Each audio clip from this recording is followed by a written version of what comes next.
This is The Recap, a weekly reflection on the sermon. Did you mouth the words when I did it? And now everyone can see that. And this is the intro. We're not redoing it, okay? This is The Recap, a weekly reflection on the sermons of Fellowship Baptist Church in Mainville, Ohio, seeking to help you. You want to do it? No. Seeking to help you make Jesus essential in every aspect of your life. I'm your host, Ryan Land, and I'm here with the preacher and the pastor of Fellowship Baptist Church, the shepherd of us all, of our hearts and minds, Brent Wilson. This episode is brought to you by Chick-fil-A, the place where Christians get chicken. Oh, we're saying no. Oh, we're saying we can't do that. It's actually not. Oh, I didn't know if Josh was telling us don't do that or if he's like, we got to start over because the audio's broken or something. Now he's saying it's 15 seconds ago he was doing this, and now he's doing that. Completely opposite. Well, man, the energy is here for this episode of the week. The recap, as I was just about to say. You feeling all right this week? Yeah. So someone told me It's like a full moon or something today. I don't know. Feeling weird. It's feeling weird in here. So one faithful listener, watcher, really, told me that they love the podcast and they love watching, and she said she loves watching my face, particularly when you talk, because apparently the way I'm looking is like, I don't know about that. Like you're doubting me at all Yeah, times. I guess. That's so funny. She's like, I'm going to hit you with a few of those today. I'm going to hit you like, That's funny because I feel like what I always say to you is, yeah. Yeah. Like that's my filler word. I feel like I say yeah a lot too. Yeah. I give you a But can be like a It could be like a or it could be like a Like, I Oh don't yeah, know. it's all about the inflection. Yeah, yeah. Well, Brent, we're talking about songs of joy, and last week, and this sparked a lot of conversation, I feel like, in just like my life and your life. We just continue to ask people what people's favorite Christmas carol was, and what people's like favorite kind of like more secular Christmas song was. And so now we're going to do the reverse side, okay? Okay. What is like the Christmas song you cannot stand? Oh. Probably not a carol. Don't do a carol. That seems like maybe a little bit harsh. I'm not sure if I could come up with a carol that I can't stand. I don't really have one I can't stand. I prefer some to others, but there's none like a carol that I'm like, this is terrible. Yeah. But I do have some secular songs, the Christmas songs that I do not like them.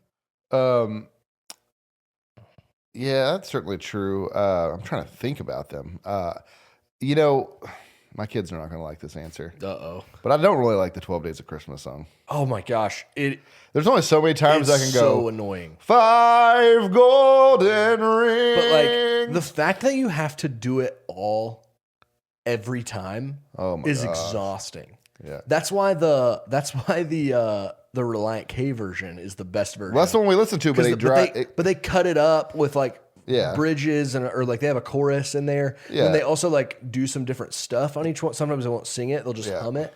So that's the best version. That's tolerable. That's the apex version of 12 Days of Christmas. But it's like when you're just sitting there singing, it's like just like a grocery list, and it's like cool, like, and you sing through the grocery list backwards every time. Yeah. Yeah, I'm with you on that. It's just a tad bit like Annoying. we get it. Could we start at like 10? Yeah. And then go backwards from there. Just one time. But it's like 1-1, 2-1, 3-2-1, 4-2-3-1, 4-3-2-1. Too much. I can't even keep Doing too much. It's like who even knows that many birds? Right?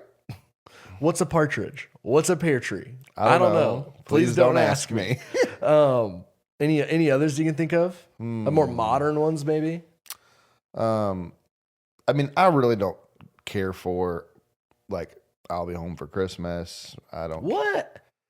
Yeah. Bing Crosby? Yeah. That's not modern either. Sorry to maybe some of our older listeners. I love Bing Crosby. Baby, It's Cold Outside. Oh yeah, that one's okay, I guess. I don't really care for that. I mean, I just don't. See, here's care. two that I don't like. Okay. I Saw Mommy Kissing Santa Claus. It makes me deeply uncomfortable. as well as Santa Baby. They both make me Santa Baby. Don't sing it. Don't sing it. They both make me deeply uncomfortable, and I don't like them. Yeah, I don't like necessarily like But that. there's the Mariah Carey thing is out of. It's not that I don't even like the song. It's just out of control. Which what? The I don't want to whistle. I don't want to summon her like Beetlejuice. It's like all I want for Christmas is you. Oh no! Yeah, sorry. Yeah. So it's just like it's just out of. It's not that it's bad. It's just Yeah. out of control. Yeah, So that was probably like my 3 least favorite. yeah. So all I want for Christmas is you. I don't listen Santa to a lot Baby of secular Christmas music. Like I just hear it like if I'm walking through the mall or something. I love it.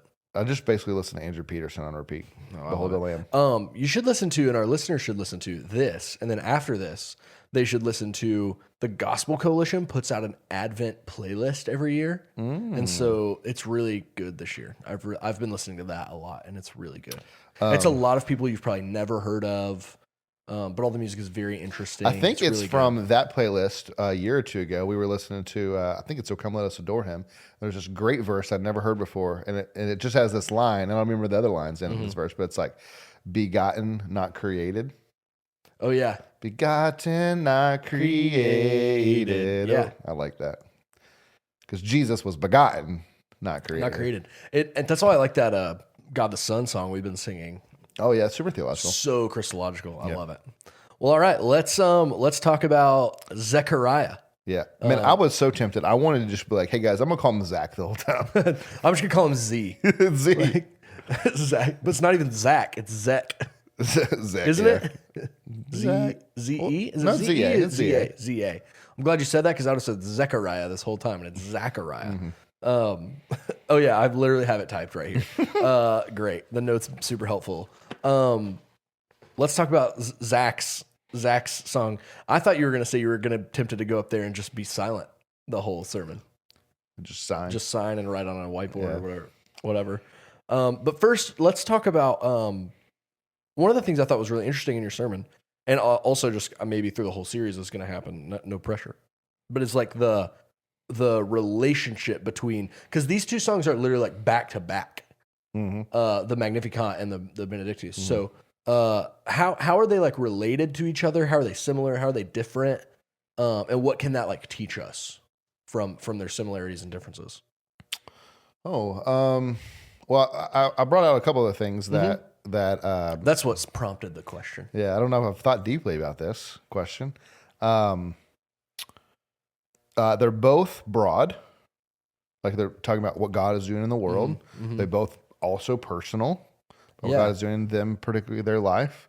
They're both a response to the work as God is doing. Though I would say Mary's, like she doesn't have to go through the trial like Zechariah does.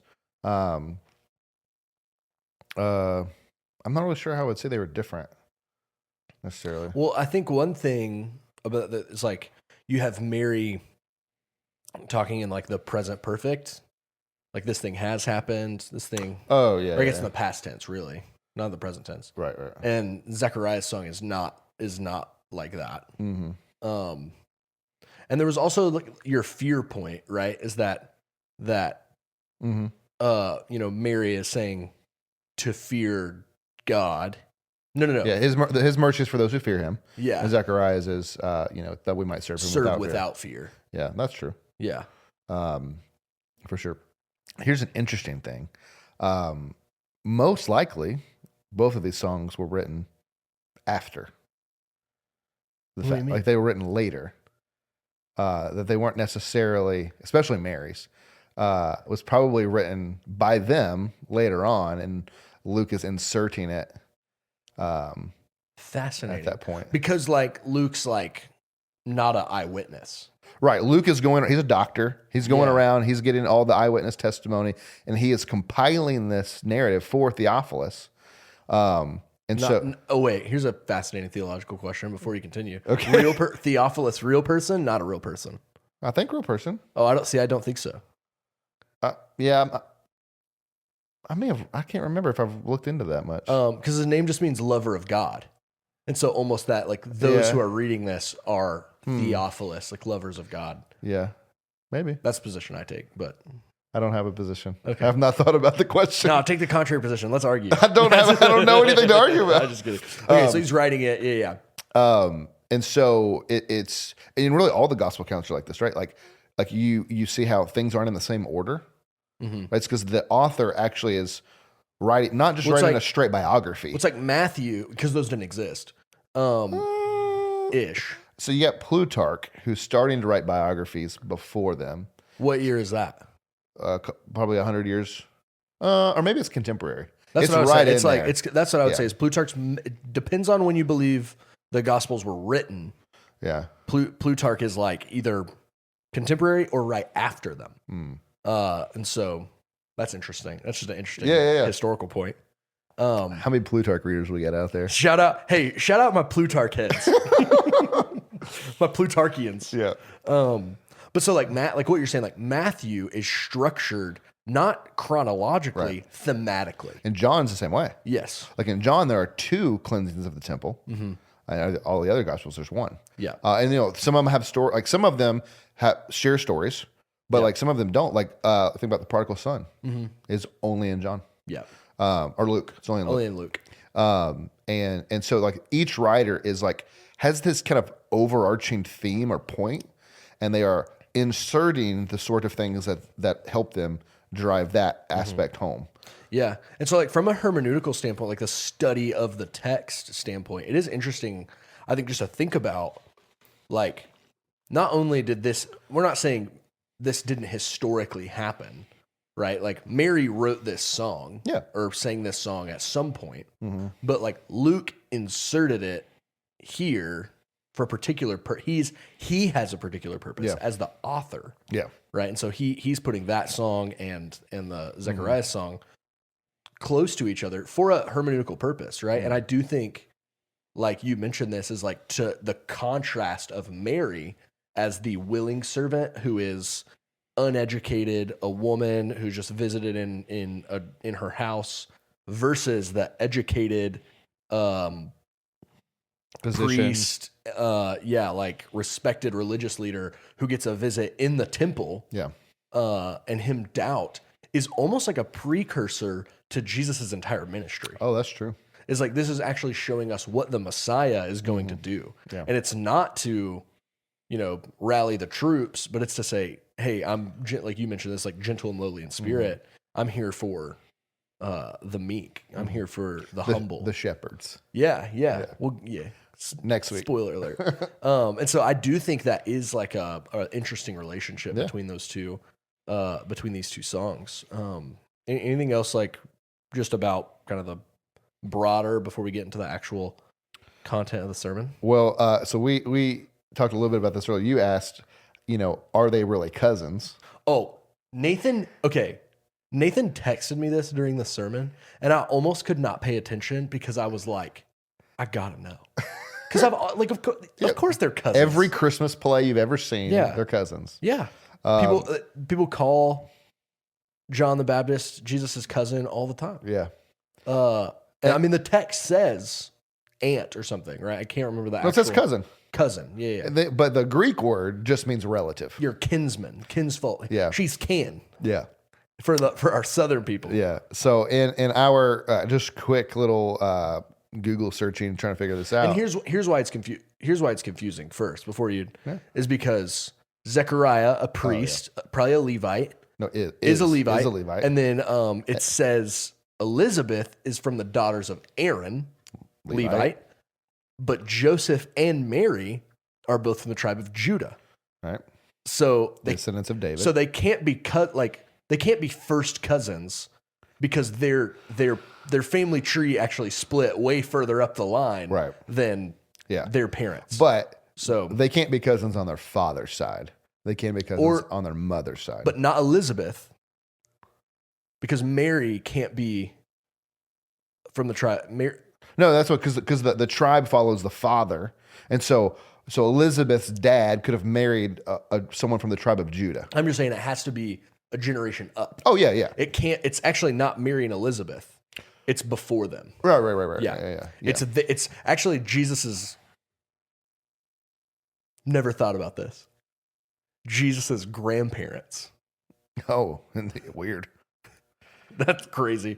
The only person with one set of grandparents. Oh yeah. I've literally never thought about that. But so Jesus' grandparents, on his only grandparents, Mary's parents, Yeah.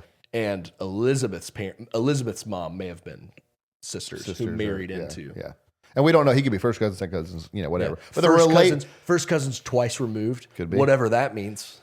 It means generations removed. It's literally could be a different language.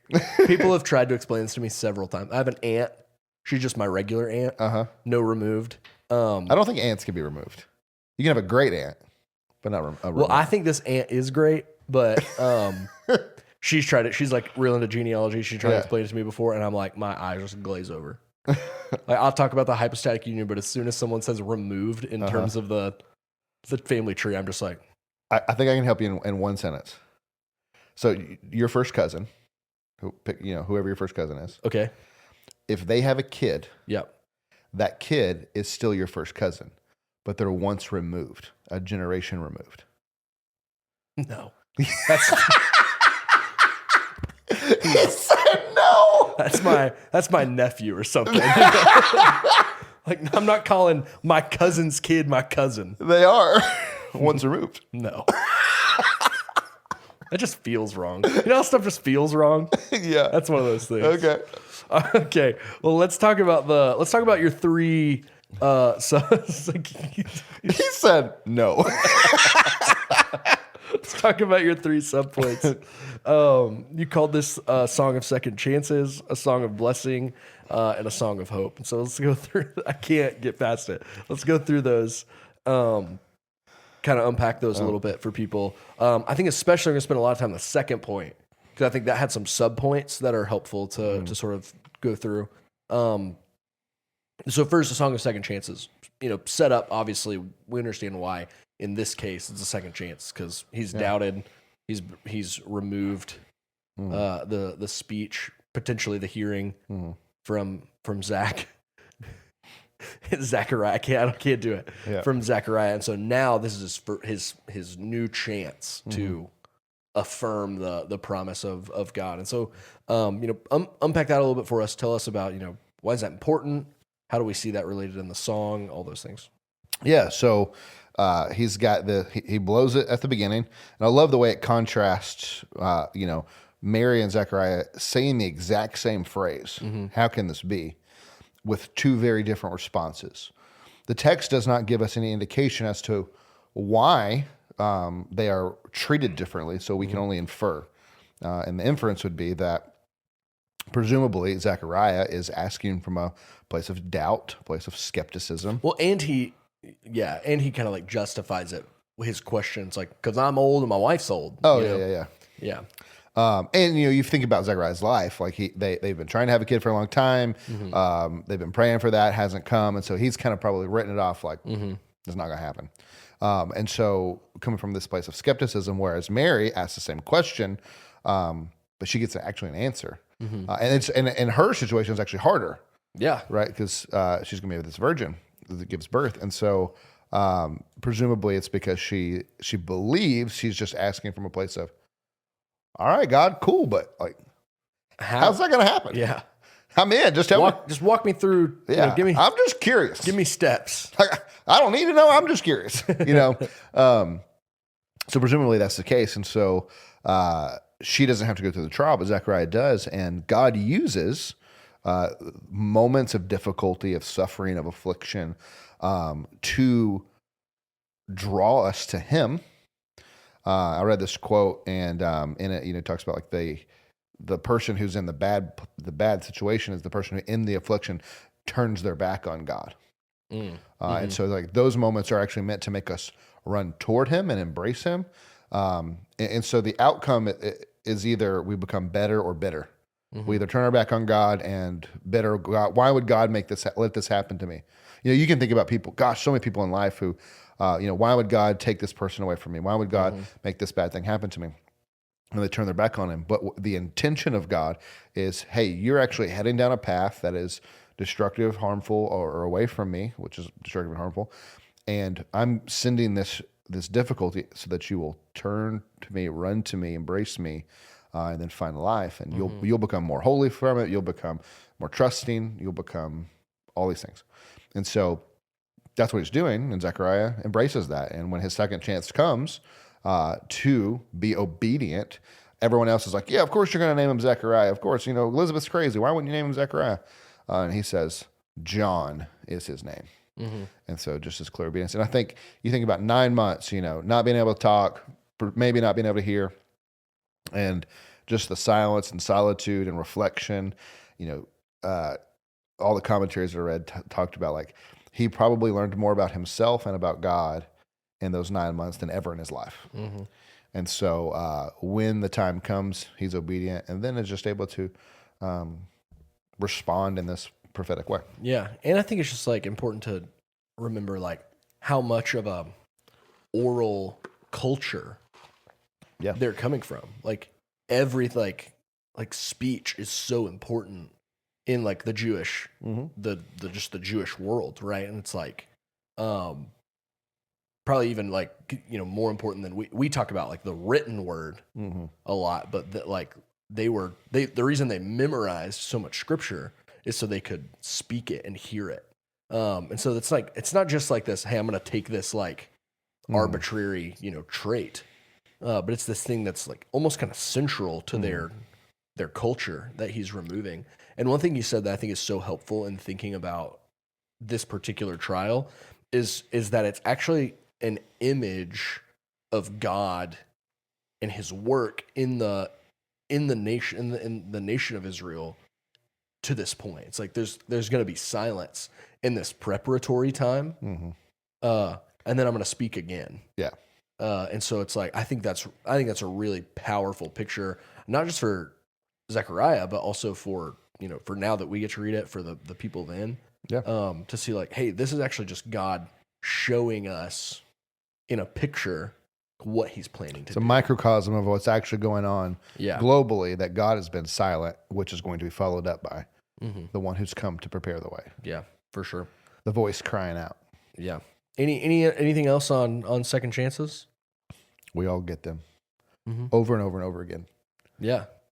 So it's like, I mean, yeah. It's just I think just practically just an encouraging text to say like, hey, at the end of this trial, it's like, are you going to be the person that sings the song of blessing? And we'll talk more about that later. I'm jumping ahead a little bit. So song of blessing, and this is where I think we're gonna camp out a little bit. It's because so you had this like he's getting these 3 ideas across, these 3 R's. Reduce, reuse, recycle. Reduce, reuse, yep. No, redemption, royalty, and revelation. And he's kind of for these 4 reasons. So first, kind of go through each of those, redemption, royalty, revelation. Tell us why Zechariah is like hitting those points, why it's important we see those things. And then we'll go through those 4 points and have them. Yeah. So, I mean, like he's been reflecting for these 9 months, and particularly about now he knows that his son is going to prepare the way for the coming Messiah, and he knows that the Messiah is bringing redemption.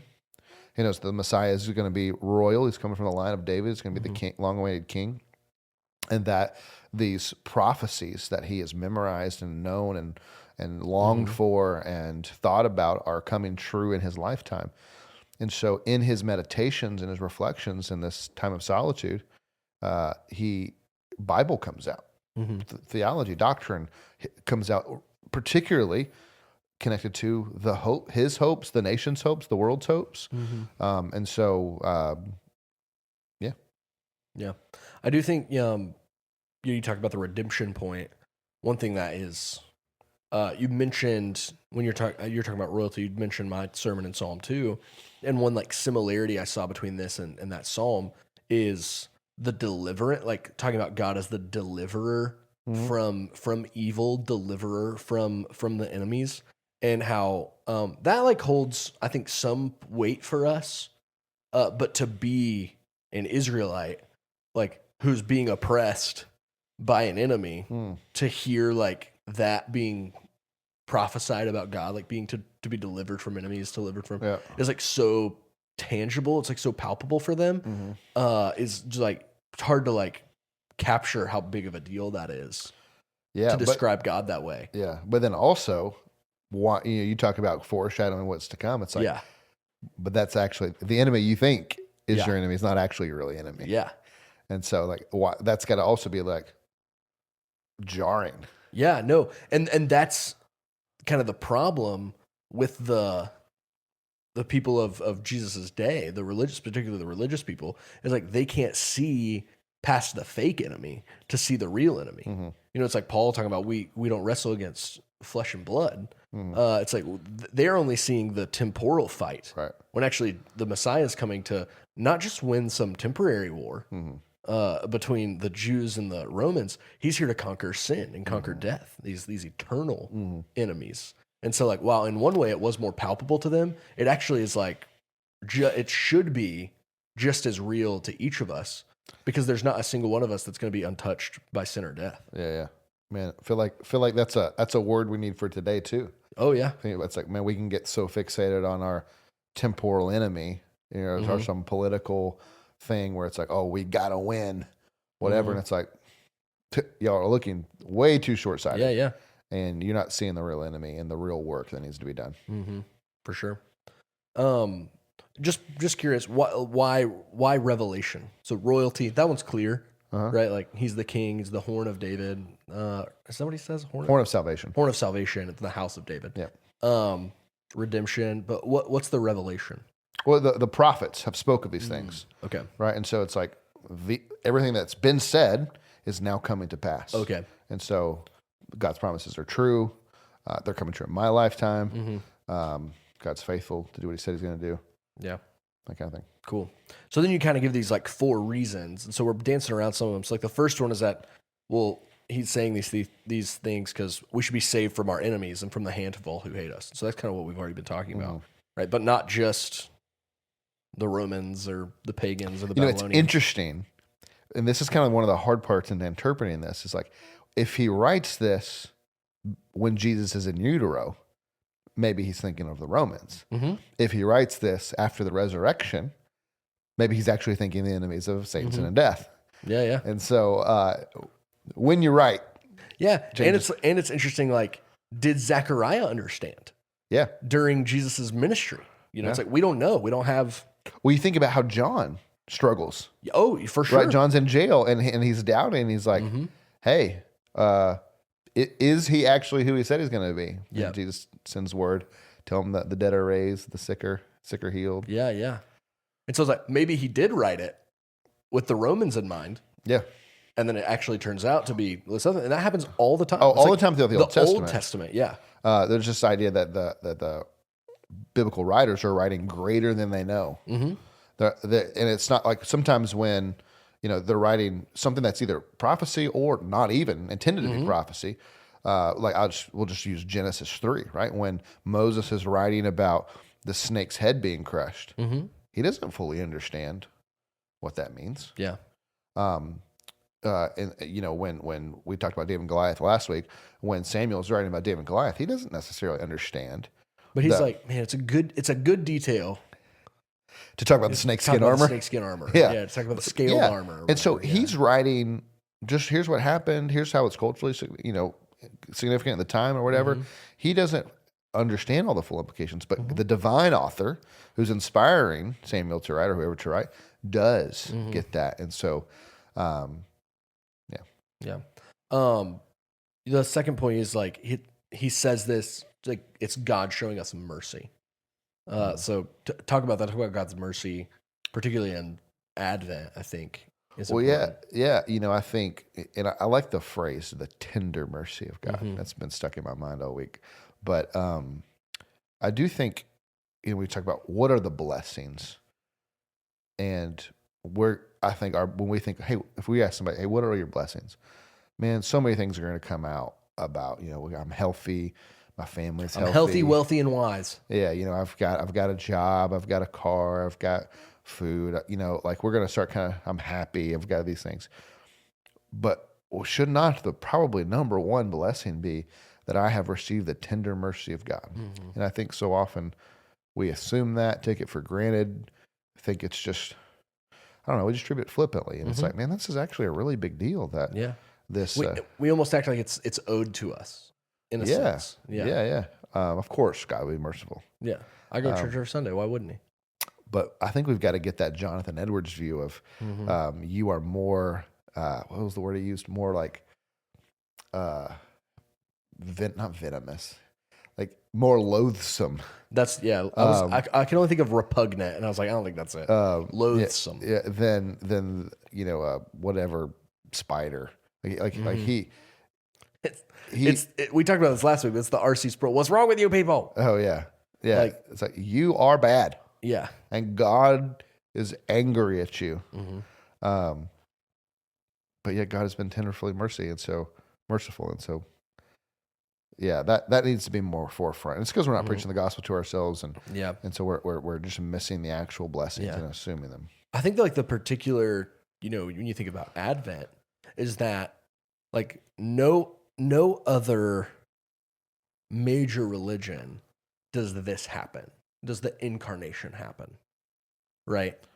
Like the closest you get is like Greek gods. Greek gods like taking on human skin, and what they do is they go like have babies. Yeah. Like demigods, right? And it's like they don't do anything sacrificial, they don't do anything heroic. They just come down, cause chaos, mess around for a little bit, and then peace back out. Yeah.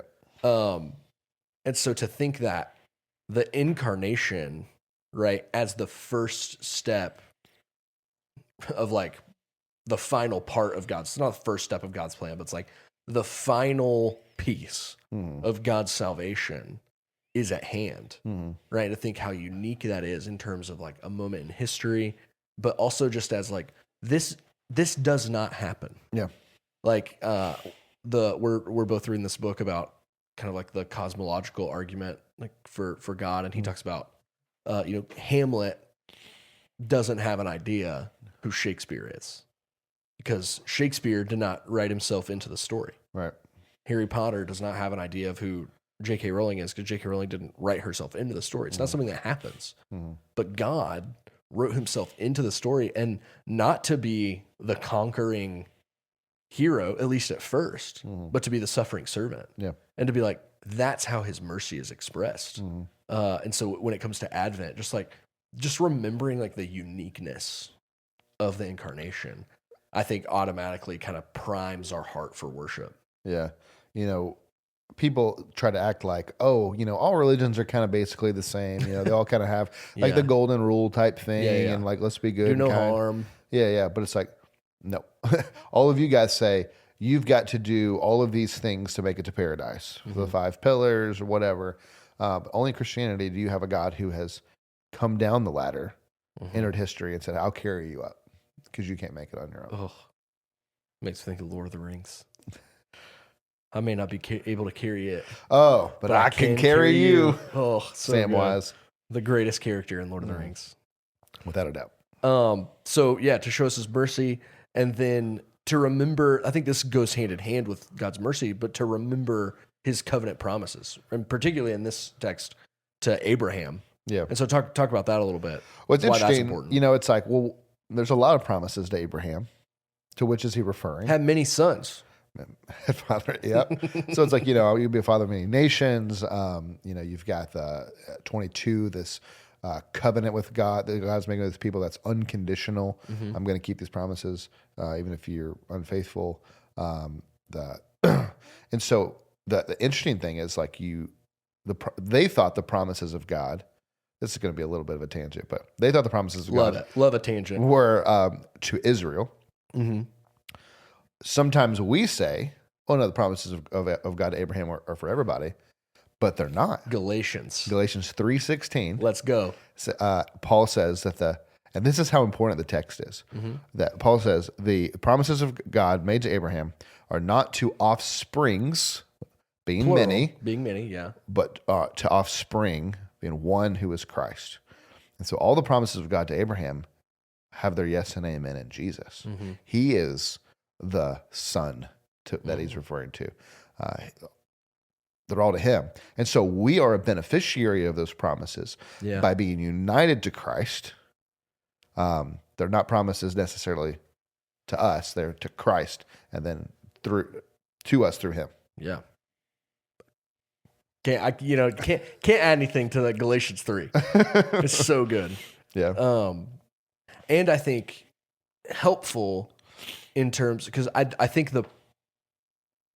your elbow popped really loud.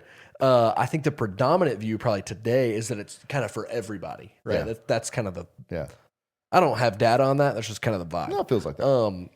But it's like, man, it certainly doesn't feel like to some people those things are true.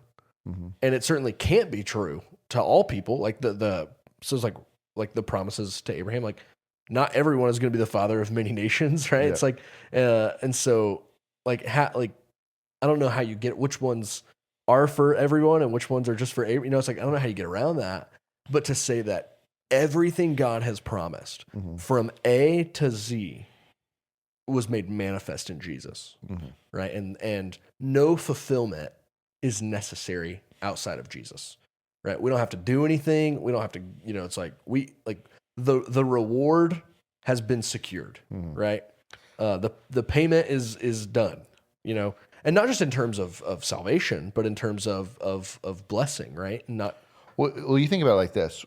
So through Genesis 1 through 10, I guess, you have the pattern of creation, fall, redemption over and over again, right? You see it in Adam and Eve fall, Cain and Abel. Then you got Seth, and then you've got the flood, and then there's new creation, like, hey, come and redo the earth.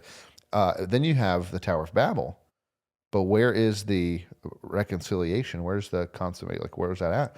And it's in Abraham's, this promise in Genesis 12 that God is going to bless all the nations. Because in Tower of Babel, they're all together and they get spread out. So now the promise is God is going to bless all of the nations, similarly bring them back together.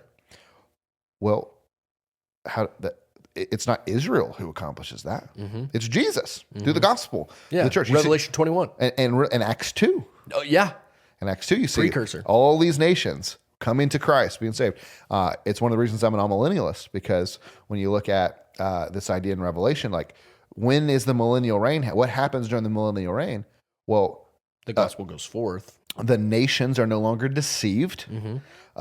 Satan is bound. This is Revelation 20. And so what's happening right now? Satan is bound. Doesn't mean he can't do anything, but he's bound. He can no longer cannot deceive the nations. So you had Israel knew the truth and really nobody else.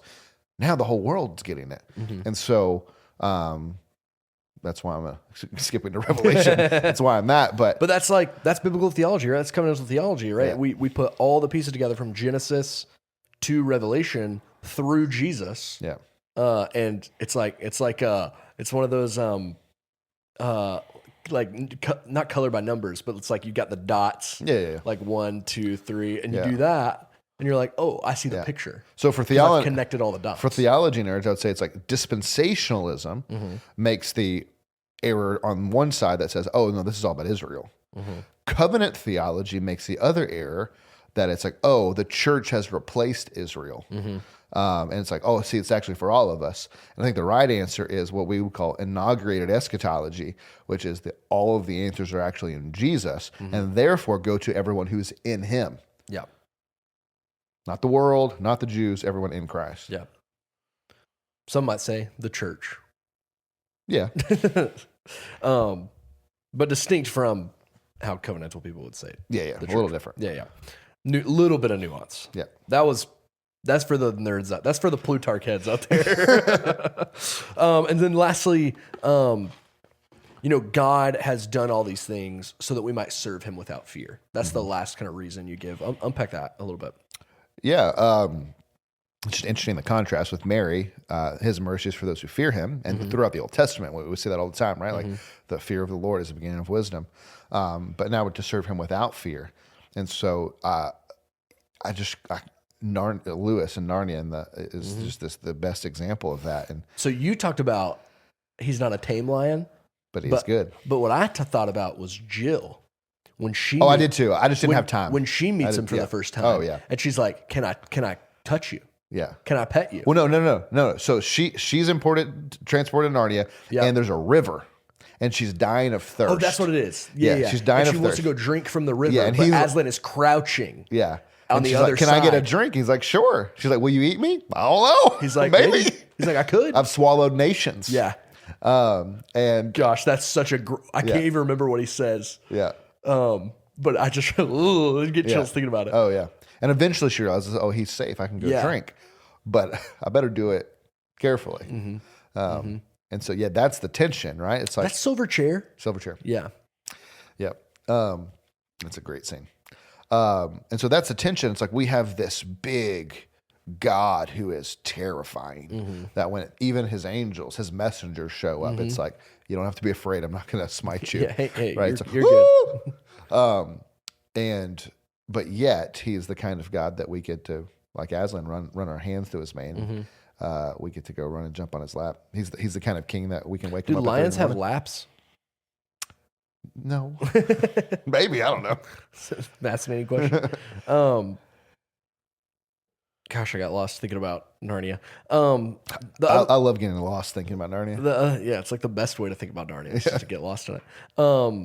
The last thing I want to talk about in this section was just an illustration you used that was so helpful about the sponge. And, when the pressure is applied, what comes out of you, and how do you control? And so give us that illustration again. Kind of tell us how it relates to this text. I think sometimes people hope that, if these things happen, I hope this is how I respond, or I think that's how I respond. But they never do the internal work to prepare them to get there. And so pressure, affliction, whatever, trials only reveal what's already in us. And if you don't do any sort of the work to put good things in you, then the trial just squeezes you, and it just pushes out what's inside of you. And, if we want Bible verses to come out of us, if we want praise to come out of us, if we want trust in God to come out of us, we want these things. It's like, those don't come out of nowhere. They don't show up in a vacuum. For Zachariah, they show up, one, because he spent his whole life faithfully following Jesus, but for these 9 months, he's also been reflecting and thinking and praying and reading and about the things of God. And so when the moment arrives, those things come out. Yeah. And so, so we've got to do the work on the front end. What are we rehearsing? What are we meditating on? What are we thinking about? I think just as a caricature, you think about guys who've got just all the stat lines memorized for every player, know every player on the team, all those things. It's like, which is not bad. I love football, love to do that, whatever. But you got all those. Josh Allen, first quarterback in in NFL history, 3 rushing touchdowns, 3 throwing touchdowns, and he lost the game. That's so right now, stat line is every quarterback who's ever had 3 rushing touchdowns and 3 throwing touchdowns in a game loses. That's wild. So there you go. I'm one of those guys that has stat lines memorized. But it's like, but do you also memorize the scriptures? So I think all those things matter, because when the pressure comes, if you've done that, that's what will come out. If you haven't done that, something else coming out. Yeah. It's like this is not exactly the same thing, but when I was in doing like theater production and stuff, like we would memorize our lines, and not just like to the point that's like, I know them, but it's like my director sometimes, like if he thought you were like kind of shaky on a line or whatever, like a monologue or something, he would just like in the middle of like notes, like he'd be, at the end of the show, he's like telling us, where we messed up or what we need to change or whatever. And he'd be like, Ryan, do this monologue on from act 2, whatever. He'd be like, do it like right now. It's like, cause if I couldn't do it right then on the spot, how can he be confident I'm going to do it, be able to do it in the show? It's like, this is sort of different, but it's like, it's almost as if you're watching the Olympics. You're like, man, if I am ever, swimming the 100 free in the Olympics, I hope I medal. It's like, but then you never go swim. It's like, it's like you're not just gonna it falls apart because you're never accidentally gonna end up at the Olympics. But it's like you are gonna go through trials. And so prepare well for them. Yeah. And Oh no, that girl that was doing the breakdancing thing, she might have accidentally ended up in the Olympics. that's the only thing. That's what I remember she did. She looked like a T-Rex. That's all I can remember. No, I think that's so helpful and just a good reminder of, when we're spiritual disciplines, when we're practicing those things, it's not for nothing. Mm-hmm. It's both for a reward, but also as preparation, as training. Mm. And so that's helpful to remember. Yeah. Lastly, you called this a song of hope. Why is this a song of hope? Yeah. You've got John the Baptist. God's been silent. Mm-hmm. John the Baptist is coming to be the voice crying in the wilderness to point to the hope, right? And so Jesus coming is hope, and like this guy's coming to point to him. And so I really think that's kind of the kernel of it. But the thing that's interesting in this point is, I think it would be so easy for them to, and I didn't have time to go into this, but to smother him like Abraham does. Yeah. To Isaac. Yeah. So if most everybody knows the story of Abraham sacrificing Isaac, but the detail you may have missed is when God asks him to do this, he says, "Take your son, your only son Isaac, whom you love." And that sentence is striking because not his only son. Mm-hmm. He's got Ishmael because they didn't trust God. He went and had a son on his own strength. And so it's not his only son, and the emphasis on whom you love. And so the idea here is Abraham finally got the promised son, and now he has smothered him. He's made an idol of him. He's played favorites. He's protecting him. He's like, this is, all my hopes are bound up in him. And God says, go kill your idol. Mm-hmm. And so I think it would have been really easy for Zachariah and Elizabeth to do that. And they don't. They understand that while he's great, there's one greater. You mentioned earlier, and I hate that. I got to start sending you my sermons beforehand so you can add all the good illustrations that I miss out on. But all of the classical paintings of John the Baptist, Renaissance paintings, always have John the Baptist doing this. It's always pointing because his job off to the side is to point. Yeah. And if you notice all the pictures of Jesus, it's holding up a two because he's the second person of the Trinity. Yeah, he's saying I'm the second person of the Trinity. But yeah, so John's the pointer. John's always pointing, and that's his the point of his life. It's the point. The point of his life is to point. And I think the practical point there about like make sure your kids don't think they're the center of the universe. I think particularly today's world, we have a particular problem with that. Sports, drama, whatever they're into, phones. Yeah. Like, oh, every other kid's got a phone at 5. Let me get my kid a phone at 5. Whatever. I think they just give them to you with your babies now. Pretty much. Like you get a baby and they get like the swaddling cloth, a hat, and then like an iPhone. Yeah. And so it's and like a TikTok account. It's like we don't want our kids to be disappointed. And it's like your kids actually need to be disappointed. Yeah. We don't want our kids to miss out. Yeah. Yeah. And they need to miss out. Yeah. Like, or they're going to grow up not knowing how to handle missing out. On the bad things. Yeah. And so, like, it's actually good for them to be bored. Like, think about how many times in the car we were bored. Dude, remember when this is like such old man talk right now, I feel like. Remember you'd like be in the car and you would just choose to like raindrops and you'd like yell racing. Down the window? Go down the window? Yeah. Oh, yeah. So many creative things you got to come up to entertain yourself. I still play your cow game you taught me on the the car with Darcy. Yeah, dude. I was like, there's a graveyard. Your cows are dead. Your cows are dead. I don't know if my parents made up that game. Or that's a real game. I mean, we drove to Kentucky recently to see her family for Thanksgiving, and we got really into it on the way there. Like one time I was like, graveyard, your cows are dead. She's like, you killed my cows. I was like, no, there's a graveyard.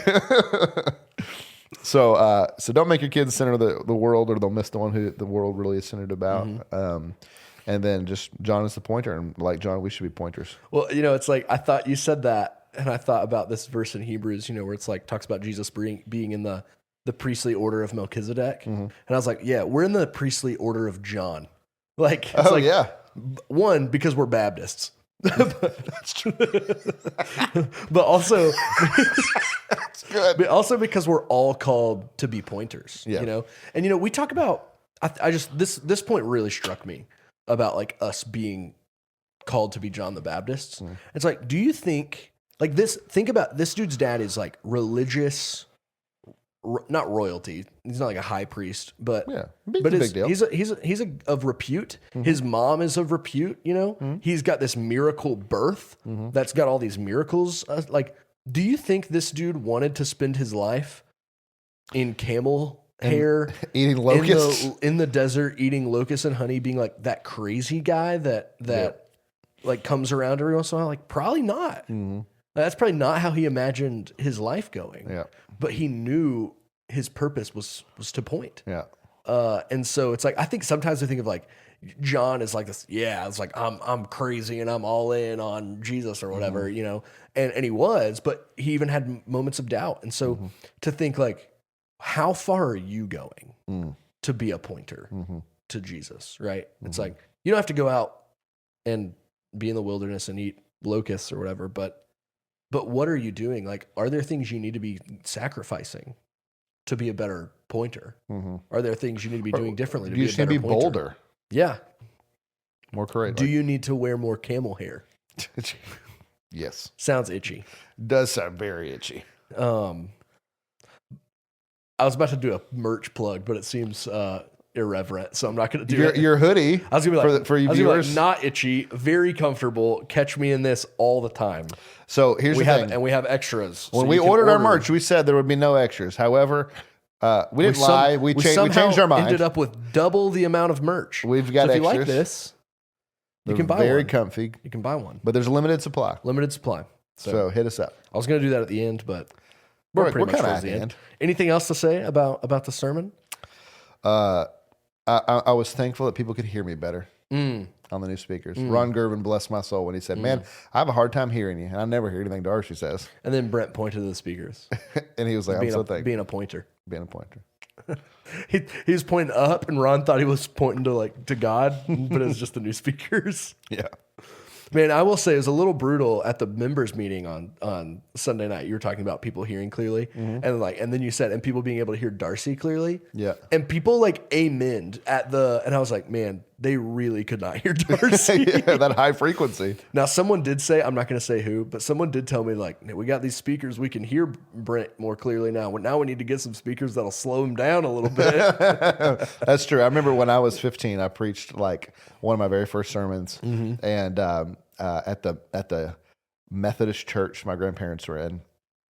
You've preached at a Methodist church? Pisgah Methodist. Church. That is some Brent lore.